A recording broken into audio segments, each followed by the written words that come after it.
देखो बाबू, मान लो कि तुमको क्वेश्चन दे दिया y बराबर एक्स स्क्वायर ई के power x into D x का समाकलन बोल रहा है करने। करो, देखो ध्यान समझना। इसको क्या लिखेंगे? सबसे पहले पहला काम क्या है? इसको u और v पता करना है। आई लेट पता है ना? तो बताओ ये क्या है? अलजेब्रा। और ये क्या है? एक्सपोनेंशियल। तो पहले a आता है, तब आता है e। तो क्या बताए थे? याद करो, ये बनेगा u, ये बनेगा v।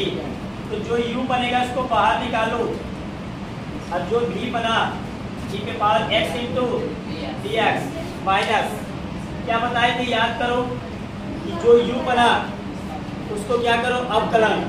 तो एक्स स्क्वायर का अवकलन होता है 2x। एक्स स्क्वायर का अवकलन क्या होता है? 2x। और उसके बाद e पे power x into D x, ये हो गया टोटल का क्या? dx। तो एक्स स्क्वायर e पे पावर x का क्या होगा? e पे पावर x माइनस e पे पावर x का e पे पावर x इधर देखो, और इसको इससे गुना होगा, ये क्या बनेगा? 2x e पे पावर x इंटू dx बन गया। इससे यहाँ पे लगेगा आई लेट। समझ में आएगा? इससे यहाँ पे लगेगा आई लेट। क्यों लगेगा? फिर से क्यों लगेगा? क्योंकि दो चीज दिया हुआ, एक फिर से दिया हुआ तुम्हारा क्या? अलजेब्रा, और एक दिया हुआ तुम्हारा क्या? एक्सपोनेंशियल। तो फिर से एक बार आई लेट लगेगा। समझ में आएगा? इसको बाहर निकाल करके बना लेते हैं। तो बताओ, इसको बाहर निकाल करके बनाएंगे। ये क्या है? 2x e पे पावर x, यही तो है। तो अलजेब्रा होता है ये u, और ये क्या बनता है? v बनता है। तो जो u बना उसको बाहर निकाल दिए, और जो v बना e पे power x into D x minus जो u बना, u क्या बना? 2x। तो 2x का अवकलन होता है 2 और e पे पावर x, और इसका e पे power x into D x, इसका इंटीग्रेशन, और टोटल का क्या? इंटीग्रेशन। क्या बताएं? क्लियर है? तो बताओ ये क्या बनेगा? 2x e पे पावर x माइनस e पे पावर x का e पे पावर x, और 2 से गुना होगा तो 2e पे पावर x। फिर से करेंगे तो 2e पे पावर x ही आएगा। ये कितना आएगा? 2e पे पावर x। यहाँ पे रख दो इसका मान, x स्क्वायर e पे पावर x माइनस इसका मान कितना आया? 2x e पे power x minus minus plus. समझ में आएगा? जब तक कि ये पूरी तरीके से कंप्लीट ना हो तब तक ये क्रम चलते ही रहे। एक्स स्क्वायर है तो 2 बार आई लेट लगाना है, एक्स क्यूब है 3 बार लगाना पड़ेगा, एक्स 4 है 4 बार लगाना पड़ेगा। तो हम लोग फिजिक्स पढ़ रहे हैं, मैथ्स नहीं पढ़ रहे हैं, इसलिए फिजिक्स में ज्यादातर एक बार में ही खत्म हो जाता है। जबकि तुम मैथ्स जब पढ़ेगा ना, वहाँ पे तुमको बार बार करना पड़ेगा। जितना ये स्क्वायर होगा उतना बार करते रहो। तो मैथ्स सबको पढ़ना नहीं, इतना ज़्यादा यूज होता नहीं, इसलिए हम बताते नहीं हैं। समझ में आएगा? इसलिए बता दिए कि ऐसा क्वेश्चन तुमको मिलेगा मैथ्स में जाकर। फिजिक्स में इसका कोई यूज नहीं है, कभी ये चीज़ आएगा भी नहीं फिजिक्स के अंदर, ठीक है? लेकिन बता दिए।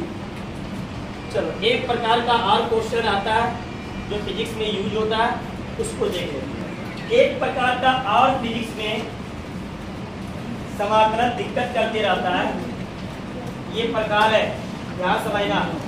जैसे दे दिया y बराबर दे दिया e पे power 2x into D x, इसका बोल दिया तुमको समाकलन करने के लिए। समझ में आया बात? अभी तक जो फॉर्मूला पढ़े थे किसका पढ़े थे? e पे पावर x का, e पे पावर 2x का तो नहीं पढ़े? नहीं ना पढ़े? तो ऐसा समाकलन करने के लिए सिंपल सा सोचो बाबू, जब e पे पावर x होता है तो क्या लिखते हैं? समाकलन e पे पावर x प्लस c लिखते हैं, कोई दिक्कत तो है नहीं। लेकिन e पे पावर 2x है, x के यहाँ पर क्या है? 2x, तो e पे पावर 2x का e पे पावर 2x लिख दिए, कोई दिक्कत? और ये जो 2x है, इस 2x को नीचे जाकर के अवकलन कर दो, तो 2x का अवकलन क्या होगा? 2 और प्लस c इसका आंसर। क्या बोले हम? फिर से रिपीट कर रहे हैं, सॉल्व ट्रिक बता रहे हैं, ठीक है? e पे पावर 2x होता है, e पे पावर 2x है। इधर देखो, इधर ई पे पावर 2x, अरे सब होगा, सब क्वेश्चन करेंगे। ई पे पावर 2x इंटू dx है। अगर ई पे पावर x होता, इधर देखो, तो समाकलन क्या होता? ई पे पावर x। यहाँ पे x के जगह पर क्या है? 2x है, तो ई पे पावर 2x का ई पे पावर 2x। लेकिन यहाँ पे 2x जो बचा, इस 2x को नीचे जाकर क्या अवकलन कर दो, ये तुम्हारा आंसर है। तो 2x का अवकलन कितना होता है? 2 आंसर है। ठीक है, नेक्स्ट क्वेश्चन, सेकेंड क्वेश्चन जैसे दे दिया y बराबर साइन 2x इंटू dx का, इसका बोल रहा है समाकलन करने। बता, खुद से सोचो, साइन का क्या होता है? साइन का कॉस या माइनस कॉस?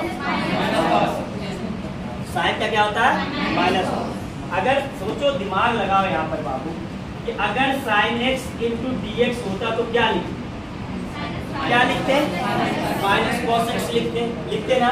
तो ये क्या लिखते हैं? माइनस कॉस x और प्लस c। यहाँ पर x है तो यहाँ पे x आ, क्लियर? यहाँ पे साइन 2x है, इसको क्या लिखेंगे? Minus cos 2x।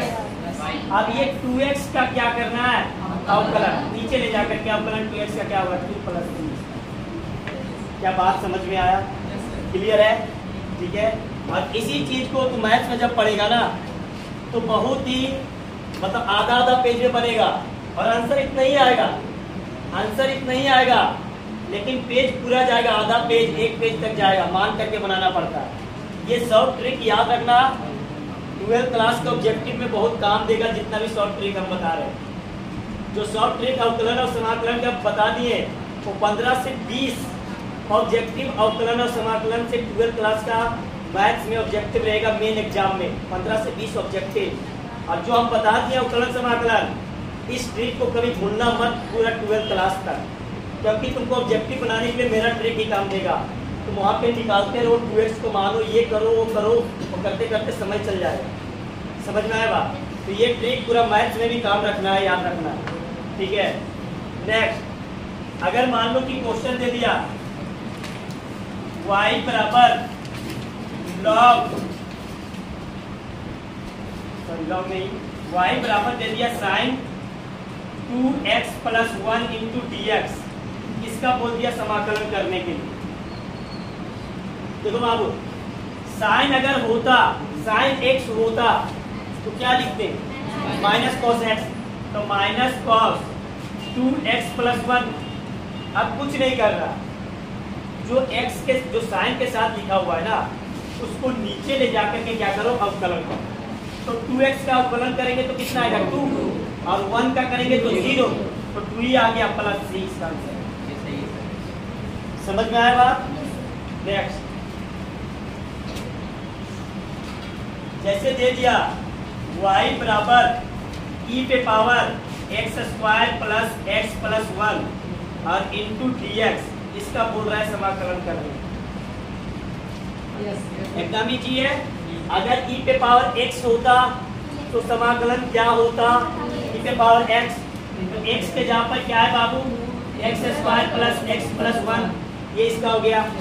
अब लेकिन इसके साथ जुड़ा हुआ, तो उसको नीचे ले जाकर के अवकलन कर दो, x स्क्वायर का 2x और x का 1 और 1 का 0 प्लस 3, ये इसका आंसर। क्लियर है? कोई दिक्कत? नेक्स्ट, मान लो y बराबर दे दे e पे power x square minus x plus 1 into dx, बन जाएगा। इस वेक्टर को बोला जाता है, एनसीईआरटी बुक में लिखा होगा, प्रारंभिक गणितीय संकल्पना है। मतलब ये भी एक प्रकार का गणितीय है। समझ में आया बात? ये भी एक प्रकार का क्या है? मैथ्स है। ठीक है, और मैथ्स किस प्रकार से यूज करेंगे वेक्टर में, उसको समझना है। लिख लिया सर? सुनो, सबसे पहला क्वेश्चन पहला ये है कि फिजिक्स में वेक्टर क्यों जरूरत पड़ा? वेक्टर मतलब सदिश, क्यों जरूरत पड़ा? क्या जरूरत पड़ा वेक्टर का? पर ये चीज तो समझ में आना चाहिए ना कि जरूरत क्यों पड़ा। फिजिक्स में वेक्टर की जरूरत क्यों है, कोई पूछ दिया तो सिंपल सा याद रखना जो बताने जा रहे हैं। देखो बाबू, आगे जब फिजिक्स आगे बढ़ेगा तो उसमें गति पढ़ना है, ठीक है। गति के साथ साथ आगे बहुत सारा चैप्टर आएगा जो कि कार्य ऊर्जा शक्ति रहेगा, ये जो इलेक्ट्रिसिटी वगैरह जो जल रहा है वो चीज़, कैपेसिटर कंडेंसर वगैरह देखा है, चौक कॉइल वगैरह देखा है, जनरेटर देखा है, एसी करंट देखा है, बैटरी देखा है, जितने भी प्रकार का डिवाइस दिख रहा है आसपास वो सब के सब फिजिक्स ही है, ठीक है। तो फिजिक्स का यूज क्यों हुआ उस चीज़ को समझना। देखो, दो प्रकार का गति हम लोग को पढ़ना होता है, 3 प्रकार का होता है, लेकिन मेनली 2 प्रकार से हम समझाएंगे। गति मतलब मोशन, ध्यान से समझना। गति को इंग्लिश में बोलते हैं मोशन। गति होता है 3 प्रकार का, लेकिन हम 2 ही प्रकार से भी समझा देते हैं। एक होता है बाबू एक विमीय गति। एक क्या होता है?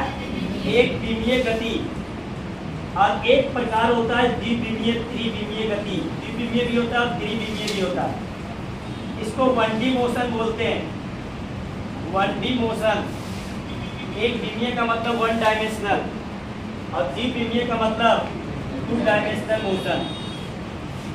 सुनो, वेक्टर का जरूरत क्यों पड़ा।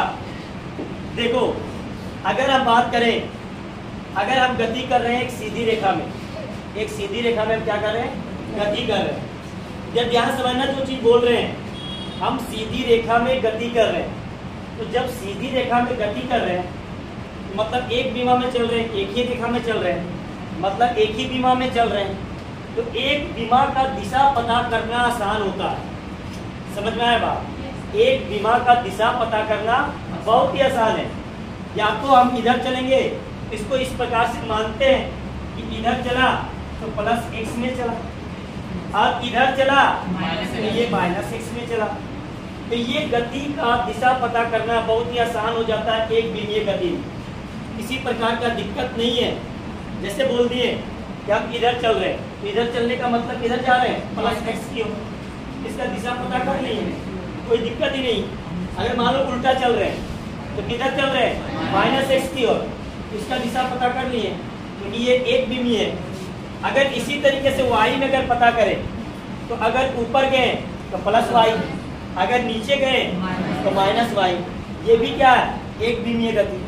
या तो x में चलो, या तो y में, या तो z में चलो। अगर अकेले अकेले पथ पर चलेगा तो एक विमीय गति।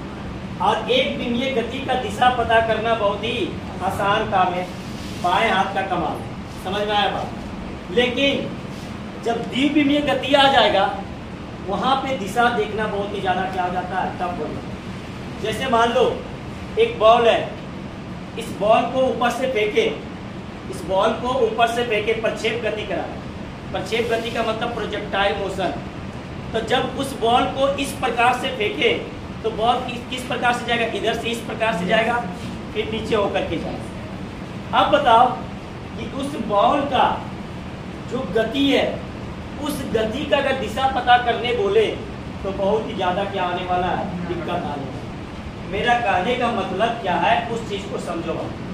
मान लो कोई बच्चा है जो इस बिंदु पर खड़ा है, इस बिंदु पर क्या है? खड़ा है, ठीक है। और यहाँ से एक बॉल को फेंका। मान लो कि बॉल वो इस प्रकार से गया, बॉल इस प्रकार से गया।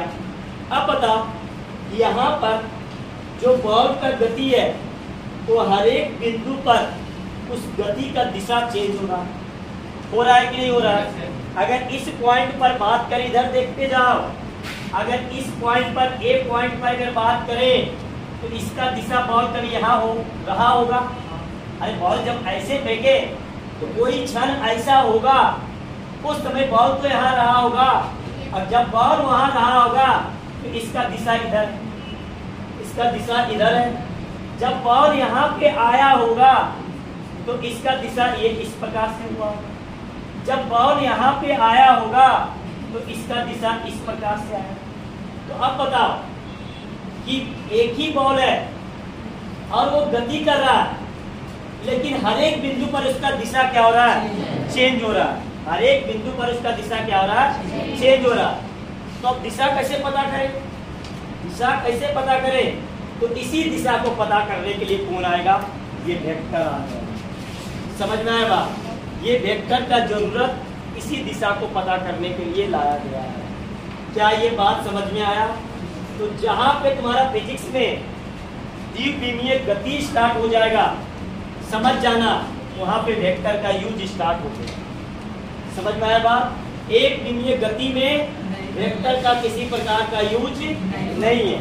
तो अब तुमसे कोई क्वेश्चन पूछ दिया कोई भी आदमी कि वेक्टर फिजिक्स में क्यों पढ़ना पड़ रहा है, क्या जरूरत है कि वेक्टर को पढ़ना पड़ रहा है, तो सिंपल से वहां पे जवाब देना, जब कोई भी वस्तु या कोई भी आदमी जब एक विमीय गति करता है तो उस एक विमीय गति को आराम से हम लोग दिशा निकाल सकते हैं, किसी प्रकार का दिक्कत नहीं है। या तो प्लस में जाएगा या तो माइनस में जाएगा, जिधर चलेगा उधर दिशा लिख देंगे। लेकिन जैसे ही द्विविमीय गति आएगा उसमें दिशा पता करना बहुत ज्यादा क्या हो जाता है, टफ काम हो जाता है। और उसी दिशा को पता करने के लिए हम लोग क्या पढ़ते हैं? वेक्टर की जरूरत पड़ता है, सदिश की जरूरत। क्या ये बात समझ में आया? कोई दिक्कत किसी को नहीं ना?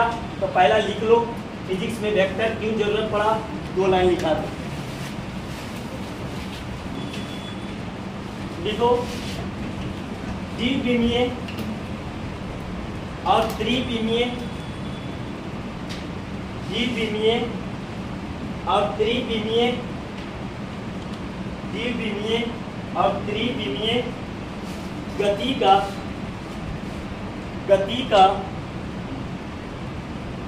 का दिशा पता करने के लिए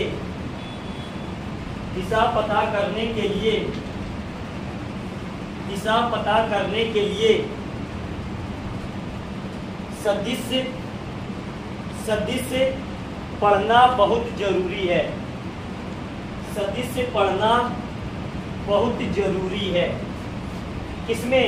द्विविमीय और त्रिविमीय में। एक विमीय में नहीं, एक विमीय में दिशा ही नहीं होगा। अब तुमको बोल दें, जैसे यहाँ पे हम बोल दें तुमको, तो थोड़ा सा दिमाग लगा, हम तुमको बोल दें कि यहाँ से जाओ बाबू 1 किलोमीटर, तुम यहाँ पे उठा, बाहर निकला, तुमको जहाँ मन किया वहाँ चल गया 1 किलोमीटर। उसमें कोई दिशा का चर्चा किया? उसमें कोई दिशा का चर्चा नहीं किए।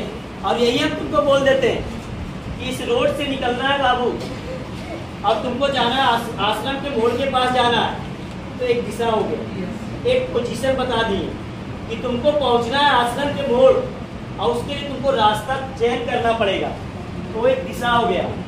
तो जब भी कोई क्वांटिटी का बात हुआ, कोई भी राशि का बात हुआ और उसमें कोई दिशा का चर्चा नहीं है, ठीक है, तो वो समझ जाओ वैसी राशि कहलाता है अदिश राशि।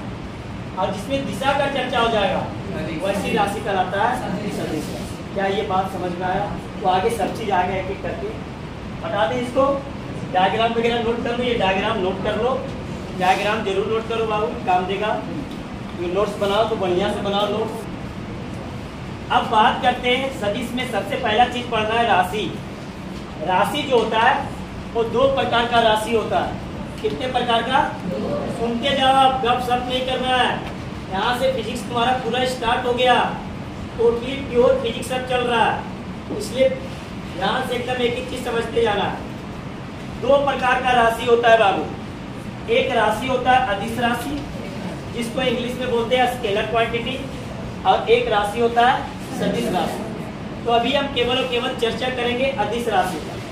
वैसा राशि जिसमें केवल और केवल परिमाण हो, जिसमें केवल और केवल परिमाण हो। परिमाण को इंग्लिश में बोलते हैं मैग्नीट्यूड। केवल और केवल क्या हो? परिमाण हो। तो वैसी राशि को हम लोग क्या बोलते हैं? अदिश राशि। वैसी राशि को क्या बोलते हैं? अदिश राशि। जिसमें दिशा का कोई चर्चा नहीं चले, दिशा का आवश्यकता ही नहीं पड़े, ठीक है, वैसी राशि कहलाता है अदिश राशि। जैसे अगर बात करें, तुम मान लो कि किसी दुकानदार के पास गया चीनी लाने के लिए, तो वहाँ पे जाकर के बोलता है क्या कि 1 केजी चीनी दीजिए, उत्तर क्यों? ऐसा बोलता है क्या? सीधे जाता है दुकानदार के पास और सीधे बोलता है क्या कि 1 केजी चीनी दीजिए? ऐसा तो नहीं, वहाँ पे दिशा का भी चर्चा करके आता है, उत्तर में दिशा चाहिए चीनी का, ऐसा तो नहीं है।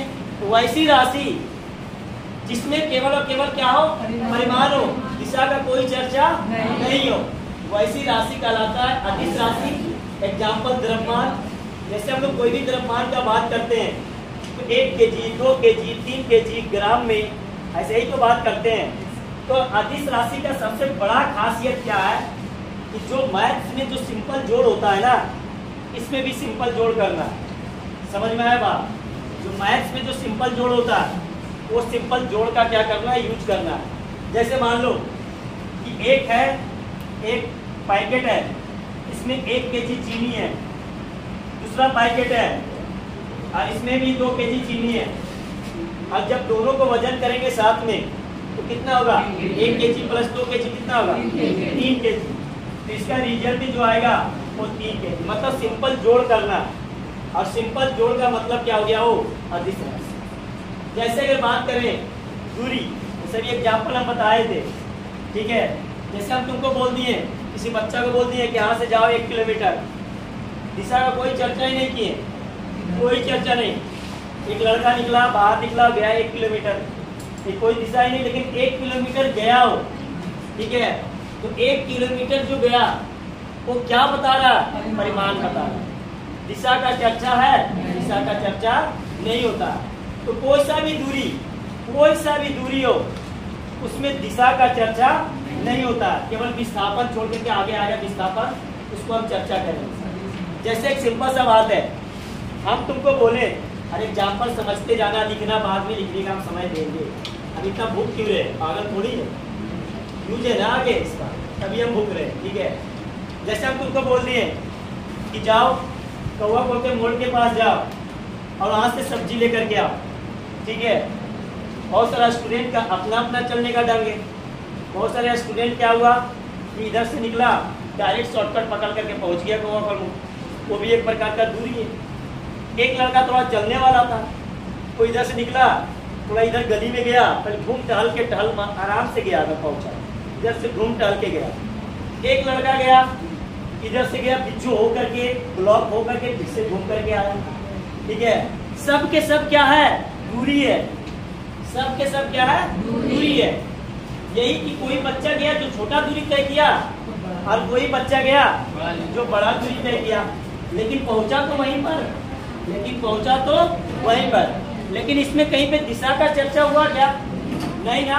हम तुमको बोले केवल कि यहाँ से जाओ कौवा बोला मोड़, कौन सा रास्ता चेंज करो, मतलब नहीं है, समझ में आएगा।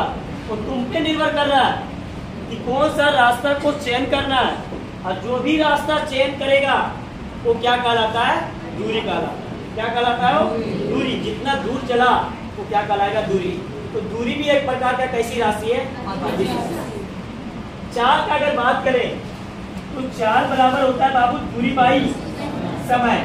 तो बताओ दूरी जब अदिश है और समय भी क्या है, अदिश। जैसे पहले समय का चर्चा करते हैं। जैसे मान लो कि कोई समय पूछा और बोला कि 12 बज गया, तो ये बोलता है क्या कि 12 बज गया उत्तर की ओर, ऐसा होता है क्या, डायरेक्ट हम लोग क्या बोलते हैं, 12 बज गया। तो 12 जो बजा वो क्या बता रहा है, उसका परिमाण बता रहा है, दिशा का कोई चर्चा नहीं है। तो समय भी एक कैसी राशि है, अदिश राशि। तो देखो दूरी भी अदिश और समय भी अदिश, तो चाल भी क्या बन गया, अदिश राशि। इसी प्रकार से आयतन, जैसे मान लो कि कोई घन है, ये क्या है, घन, और इस घन का आयतन निकालते तो आयतन क्या होता है, भुजा। क्या होता है, भुजा।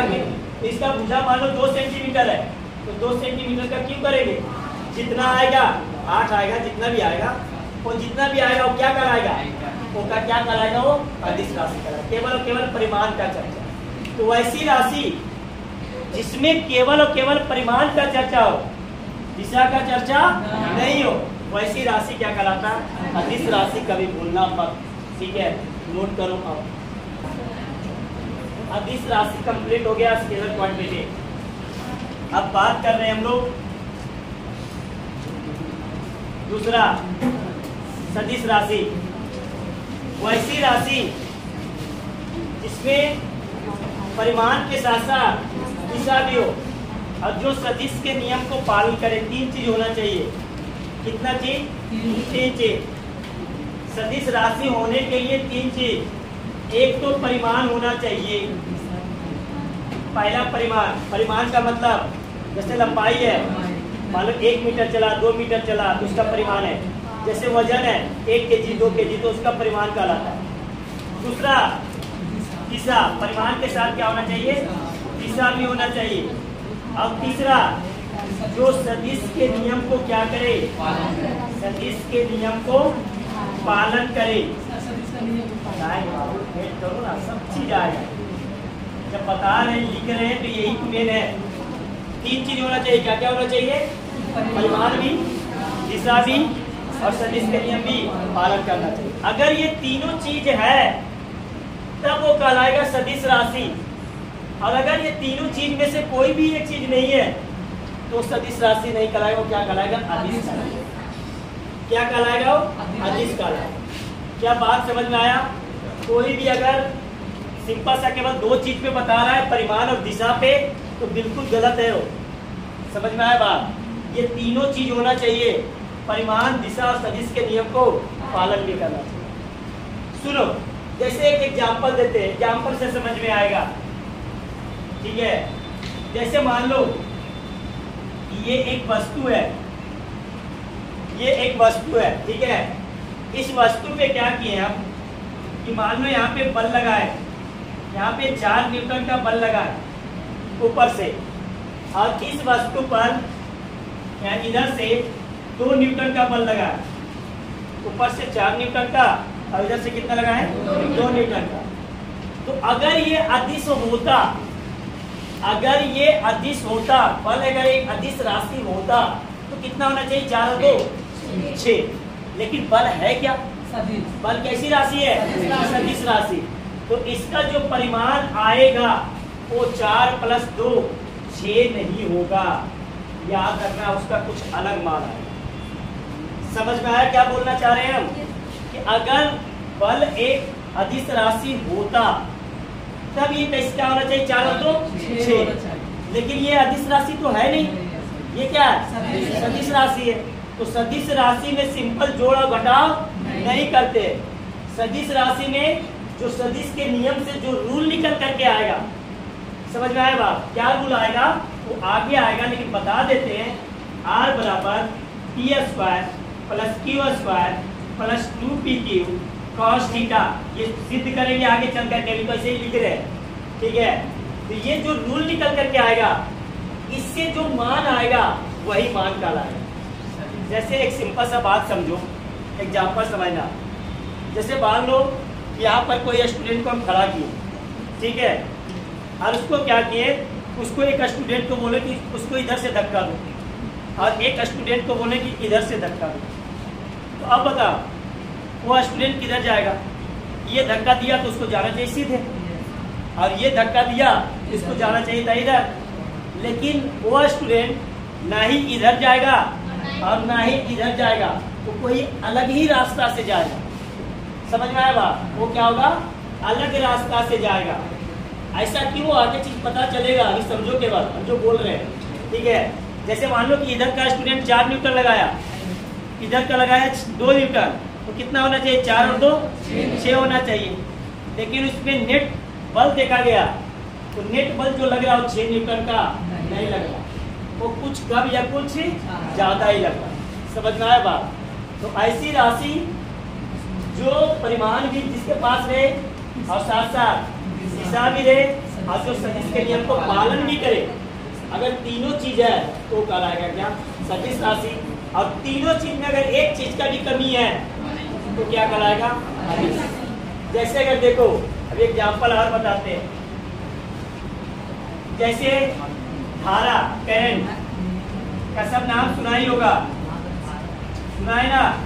जैसे मान लो कि एक तार है, ध्यान सुनो, ये तार है, ये तार क्या है, यहाँ से मान लो 2 एम्पियर गया तार, इस तार से धारा कितना एम्पियर, 2 एम्पियर। और एक दूसरा तार आया, ये 3 एम्पियर का लेकर के आया, ये 2 एम्पियर का और ये कितना एम्पियर का, 3 एम्पियर का। और ये दोनों ज्वाइंट से तार निकल गया, तो कितना जाना चाहिए, जाना चाहिए 3 और 2 5 एम्पियर गया। भी सिंपल जोड़ बताइए, तुम्हारा परिमाण इसमें हो गया, दिशा भी है, ये दोनों का दिशा आगे, मतलब इसमें परिमाण भी है और इसमें दिशा भी है। लेकिन इसमें सबसे बड़ा खासियत इसकी सदिश के नियम को पालन नहीं करता। अगर सदिश के नियम को पालन करता तो ये थीटा जरूर देखता। समझ में आया बात? अगर थीटा का मान लो कि तार ऐसे लगाया 90 डिग्री पे, तार को ऐसे भी तो लगा सकता है, 30 डिग्री पे लगा सकता है कि नहीं? तभी तो जितने भी अनपढ़ वगैरह जो मिस्त्री बन जाता है तुरंत। कारण समझ में आया? क्योंकि इसमें कोण वगैरह देखना नहीं पड़ता है, तुरंत आया, दो तार को दांत से छिला, सबको जोड़ दिया और तुरंत निकाल दिया। अगर कोण वगैरह देखना होता, अगर कोण वगैरह देखना होता तब तो जो नॉलेज वाला पर्सन है वही जोड़ सकता था तार को। बात समझ में आया? तो धारा एक अदिश राशि इसीलिए है कि धारा के पास दोनों चीज है, दोनों चीज है, परिमाण भी है, दिशा भी है, लेकिन ये सदिश के नियम को पालन नहीं करता है। ये तार को 90 डिग्री पे जोड़ो या ये तार को 30 डिग्री पे जोड़ो, किसी डिग्री पे जोड़ो, ये कितना आएगा? 5 एम्पियर आएगा। क्या ये बात समझ में आया? धारा क्यों अदिश राशि है, ये बात समझ में आया कि धारा के पास परिमाण भी है और दिशा भी है, लेकिन सदिश के नियम को पालन नहीं करता। अगर पालन करता तो यहाँ पे थीटा अलग अलग होना चाहिए ना, और मान अलग अलग आना चाहिए, लेकिन सब में मान क्या हो रहा है? एक ही आ रहा है। कोई 30 डिग्री पे लगा दिया, कोई 45 डिग्री पे लगा दिया, कोई 90 डिग्री पे लगा दिया, लेकिन 5 एम्पियर का 5 एम्पियर है। समझ में आया बात? इसलिए धारा कैसी राशि है? अदिश राशि है, क्योंकि सदिश के नियम को पालन नहीं करता। क्या बात समझ में आया? तो इसका एग्जाम्पल है विस्थापन। विस्थापन का बल के बारे में बता दिए। विस्थापन, विस्थापन क्या होता है सबको पता ही होगा। देखो, कोई भी चीज का अगर कहें तो दो चीज होता है, एक दूरी होता है, एक होता है विस्थापन। दूरी क्या होता है कि कोई भी आदमी को पहुंच जाना है अपना टारगेट पर, किधर से भी पहुंचे, वो कहलाता है दूरी। वो क्या कहलाता है? दूरी। लेकिन विस्थापन होने के लिए आपको 2 बिंदु देखा जाता है। कितना बिंदु? 2 बिंदु, एक प्रारंभिक बिंदु और एक अंतिम बिंदु। विस्थापन मात्र 2 बिंदु पर काम करता है, एक प्रारंभिक बिंदु और एक अंतिम बिंदु। मान लो कि किसी आदमी को जाना है, यहाँ से कौवा का मोड़ पर जाना है सब्जी लाने के लिए, तो दूरी तो कुछ भी हो सकता है। दूरी क्या है? दूरी कुछ भी हो सकता है। बाहर निकला, जो रास्ता मिला उससे पहुंच गया, वो क्या कहलाया? दूरी कहलाया। लेकिन विस्थापन कोई भी रास्ता नहीं हो सकता है। विस्थापन होने के लिए प्रारंभिक बिंदु यहाँ पे और अंतिम बिंदु कहाँ जाना है? कौवा का मोड़। दोनों को एक रेखा से मिला दो। यहाँ से बिल्डिंग जितना मिले सबको तोड़ते हुए जाओ और एक रेखा क्या करो? मिला दो। तो तुम्हारा क्या कहलाता है? विस्थापन। समझ में आया बात? तो विस्थापन में एक दिशा हुआ कि नहीं हुआ? विस्थापन में एक दिशा हुआ कि जब भी जाना है तो इसी रेखा से जाना। तो विस्थापन कैसी राशि है? विस्थापन एक सदिश राशि है, क्योंकि विस्थापन में सब चीज है, परिमाण भी है, दिशा भी है और सदिश के नियम को क्या करता है? पालन। क्या ये बात समझ में आया? विस्थापन का कंसेप्ट क्लियर हो गया? ठीक है। वेग, वेग बराबर क्या पढ़ा है 10th क्लास में? सब पढ़ कर क्या आया? वेग बराबर विस्थापन बाई समय। विस्थापन बाई समय। अब बताओ, विस्थापन सदिश राशि और समय अदिश राशि, तो और जो वेग निकलेगा वो कैसी रहेगा? ठीक है। फिर त्वरण भी कैसी राशि है? सदिश राशि। बल भी सदिश राशि है, तो त्वरण भी लिख लेना है आपका। तो सदिश का समझ में आया? सदिश होने के लिए कितना चीज? दिमाग में एकदम नोट कर लो। पहला दिशा, परिमाण और सदिश के नियम को। इसको अभी लिखना नहीं है, क्योंकि अभी ये नहीं है, 2-3 क्लास के बाद आएगा सदिश के नियम, इसको हम प्रूफ भी करेंगे। ठीक है, इसको लो। अब बात करते हैं हम लोग सदिशों का निरूपण। सदिशों का निरूपण, रिप्रेजेंटेशन ऑफ वेक्टर। तो सदिश को जो निरूपित करते हैं बाबू, एक तीर से करते हैं। किससे करते हैं? एक तीर का निशान से। ये है सदिशों का निरूपण। ठीक है, ये सदिशों का निरूपण। इस भाग को बोला जाता है पूंछ भाग। इसको हम लोग बोलते हैं टेल, और इसको बोला जाता है सिर, इसको बोलते हैं हेड। तो सदिश को हम लोग निरूपित करते हैं एक तीर से। किससे निरूपित करते हैं? एक तीर से निरूपित करते हैं। आप मान लो, सुनो, जैसे मान लो कोई आदमी है, उसको जाना है ए से बी। ए से कहाँ जाना है? बी जाना है। तो क्या करना है?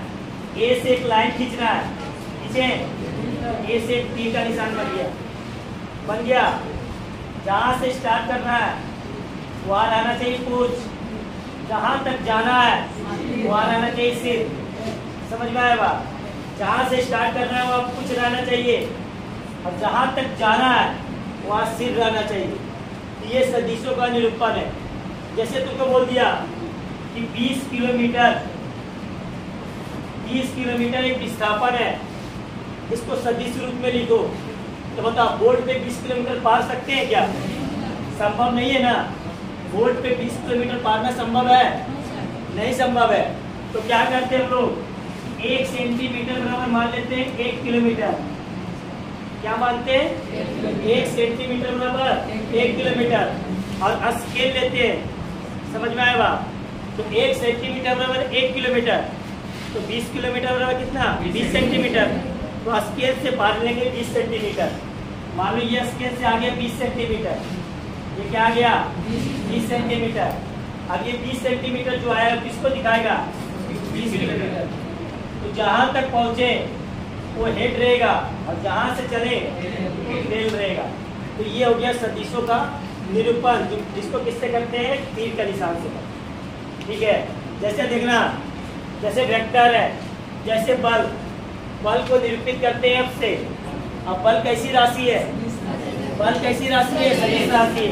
तो तीर का निशान लगा दें। ये हुआ, समझ में आया बात? जैसे विस्थापन, विस्थापन कैसी राशि है? सदिश। विस्थापन को इंग्लिश में बोलते हैं डिस्प्लेसमेंट। ठीक है, तो मान लो कि B है, विस्थापन एक सदिश राशि है, तो आगे तीर का निशान, ये विस्थापन का निशान। समझ में आया बात? तो जो भी सदिश राशि है उसके हेड पर, उसके माथा पर क्या लगा दो? तीर लगा दो। वो इसका पता करता है कि ये कैसी राशि है? सदिश। क्या बात समझ में आ गया? क्लियर है? एग्जाम्पल एक दो नोट कर लो।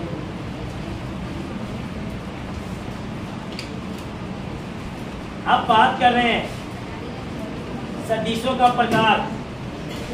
ठीक है, सदिशों का प्रकार। तो बहुत प्रकार का सदिश होता है। लिख लो पहले इसको। पहला तुल्य सदिश, या इसको बोलते हैं समतुल्य सदिश। तुल्य का नाम से ही पता चल रहा है, समतुल्य का नाम से ही पता चल रहा है। वैसा सदिश जिसका परिमाण और दिशा दोनों समान हो। तुल्य का मतलब क्या होना चाहिए? समान। तो दोनों के दोनों क्या हो? समान हो। तो वैसे सदिश को हम लोग क्या बोलते हैं? तुल्य सदिश। तुल्य का मतलब ही होता है समान। तो दिशा भी समान और साथ साथ परिमाण भी क्या है? समान। मान लो कि एक सदिश है A, ये A है। ठीक है, इसका दिशा तो पता ही चल गया। इसका दिशा थोड़ा सा याद रखना, कि आगे तो पता ही चलेगा। इसको बोला जाता है ईस्ट, इसको वेस्ट, इसको नॉर्थ, इसको साउथ। कॉपी में जो लिखाता है इसी प्रकार से लिखाता है। इस दिशा को एकदम दिमाग में नोट कर लो। समझ में आया बात? 10th क्लास में बताया भी गया होगा, लेकिन 10th क्लास से ही पढ़ करके आ रहा है बाबू। इससे न्यूमेरिकल आएगा आगे कि कोई वस्तु है जो पहले पूरब की ओर गया, फिर उत्तर की ओर गया, फिर दक्षिण की ओर गया, ऐसा क्वेश्चन आएगा। तो सब जब तक वो तो चलो तो छोटा छोटा क्वेश्चन किया होगा ना, इसमें एडवांस बढ़ जाए, बहुत मजा लगेगा। तो पहले समझो, ये पहले ये दिशा पता कर लो, याद कर लो, दिमाग में बैठा लो। ठीक है, कैसे याद रखना है? तो इस प्रकार से खड़ा हो जाना है। ये ईस्ट, ये वेस्ट, सिर जो है नॉर्थ, और जो पैर जो है साउथ। इस प्रकार से खड़ा, ये नहीं कि बहुत सारा ऐसे खड़ा करके कर रहा है। समझ में आया बात? इस प्रकार से खड़ा होगा, तब ये हाथ ईस्ट को बताएगा और ये हाथ वेस्ट को बताएगा। मतलब पूरब, पश्चिम, उत्तर। बहुत सारे इंग्लिश में दिक्कत हो रहा है। इसको क्या बोलते हैं हम लोग? पूरब। इसको बोलते हैं हम लोग पश्चिम। इसको बोलते हैं उत्तर और इसको बोलते हैं दक्षिण। ये बुक में लिखा हुआ रहेगा इसी प्रकार से, या कॉपी में जब भी लिखना है तो दिशा यही लेना है। ठीक है। अब बताओ कि एक वस्तु है जो पूरब की ओर चल रहा है, दिशा दिख रहा है, किधर चल रहा है? पूरब की ओर। दूसरा वस्तु है, ये भी बी है, ये भी चल रहा है पूरब की ओर। और मान लो ये वस्तु का जो लंबाई है यहाँ पे 10 मीटर और ये भी मान लो 10 मीटर। तो बताओ, इधर देखो इधर, तो क्या ये दोनों सदिश ए सदिश और बी सदिश तुल्य सदिश हुआ कि नहीं हुआ? तुल्य सदिश हुआ। क्यों तुल्य सदिश हुआ? दोनों का परिमाण 10 मीटर 10 मीटर है और दोनों का दिशा पूरब की ओर है, तो दोनों का दिशा भी एक ही है और दोनों का परिमाण भी एक ही है। तो ऐसा सदिश क्या कहलाता है? तुल्य सदिश या समतुल्य। एग्जाम्पल नोट कर लो, ये भी नोट कर लेना कहीं पर, हरदम काम देगा। हरदम क्या पूरा फिजिक्स में ही आएगा। दूसरा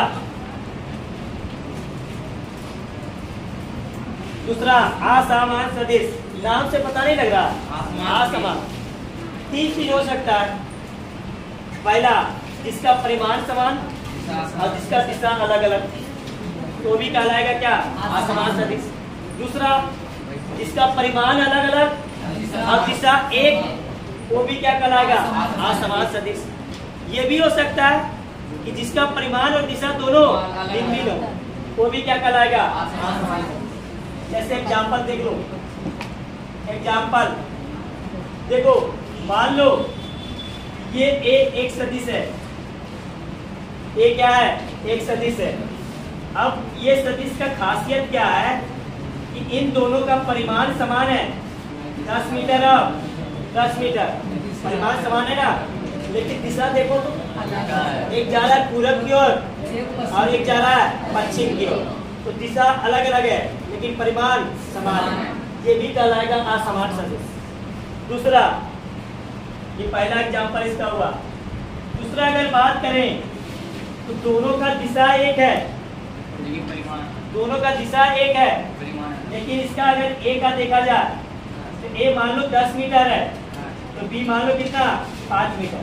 तो देखो दोनों का दिशा एक ही है, दोनों किधर जा रहा है?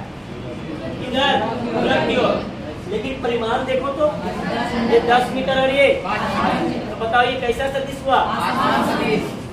तीसरा कैटेगरी का ये भी आ सकता है कि ये मान लो ये एक सदिश है, ये मान लो 10 मीटर और ये मान लो 20 सदिश है, ये मान लो 15 मीटर या कुछ भी मान लो। तो बताओ, इधर देखो दोनों का दिशा अलग अलग दिख रहा है, एक जा रहा है इधर, एक जा रहा है इधर, दोनों का दिशा अलग अलग और दोनों का परिमाण भी अलग अलग है, ये 10 मीटर है, ये 15 मीटर। तो ऐसा सदिश भी क्या कहलाता है? तो असमान सदिश 3 कैटेगरी का होता है, पढ़ो। दो सदिशों के परिमाण तो समान हो, परिमाण तो समान हो, दिशा क्या हो? भिन्न भिन्न हो, तो ये क्या कहलाता है? असमान सदिश। दूसरा, दोनों सदिशों का परिमाण अलग अलग, ये 10 मीटर है, ये 5 मीटर, दिशा क्या है? समान हो, वो भी क्या कहलाएगा? असमान। दोनों अलग अलग हो, दोनों क्या हो? भिन्न भिन्न हो, वो भी क्या कहलाएगा? तुल्य सदिश समझ में आया? तुल्य सदिश क्या था? जिसका परिमाण और दिशा समान हो। और अतुल्य सदिश या असमान सदिश वैसा सदिश जिसमें कोई एक चीज भिन्न भिन्न हो जाए, कोई एक चीज भिन्न, या तो परिमाण भिन्न भिन्न, या तो दिशा भिन्न भिन्न, या तो दोनों भिन्न भिन्न हो, तो वैसे सदिश को हम लोग क्या बोलते हैं? तीसरा, विपरीत अथवा ऋणात्मक सदिश।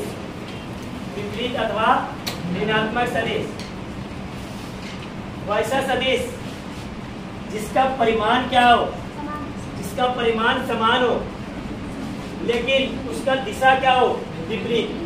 जैसे मान लो एक सदिश है, इसका परिमाण है मान लो 10 दिया हुआ, कितना है? 10 है, लेकिन ये जा किधर रहा है? पूरब की ओर, या हम लोग बोल सकते हैं +x की ओर जा रहा है ना। अब एक दूसरा सदिश है, तो इसके जस्ट क्या है, विपरीत है। ये भी मान लो ये कितना है, 80 है, तो बताओ ये किधर जा रहा है, पश्चिम की ओर, माइनस एक्स की ओर जा रहा है। तो बताओ वैसा सदिश जिसका परिमाण तो समान है, इसका परिमाण तो समान है, लेकिन दिशा क्या है, अलग अलग है। एक जा रहा है प्लस में तो एक जा रहा है माइनस में। तो ऐसे सदिश को हम लोग बोलते हैं क्या, विपरीत अथवा ऋणात्मक सदिश। नोट करो।